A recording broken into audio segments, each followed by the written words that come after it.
Ecoring Cambodia យើងខ្ញុំទទួលទិញចូលវិញនៅកាបូបដៃនារីនាឡិកាដៃសម្លៀកបំពាក់និងគ្រឿងអលង្ការ brand គ្រប់ប្រភេទដូចជា Rolex, Omega, Hermes, LV, Gucci, Christian Dior និង MAC brand ល្បីជាច្រើនផ្សេងទៀតពួកយើងនឹងផ្ដល់ជូនសេវាកម្មងាយស្រួលនិងរហ័សជូនដល់គ្រប់អតិថិជនដោយគ្រាន់តែ1អតិថិជនគ្រាន់តែនាំយកទំនិញមកកាន់ហាងរបស់យើងខ្ញុំមួយណាក៏បានទាំង3សាខា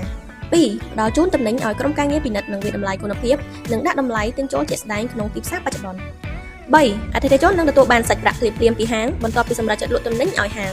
ក្រុមហ៊ុនយើងខ្ញុំមានបទពិសោធន៍ជាអន្តរជាតិនិងការវិតម្លៃបែប professional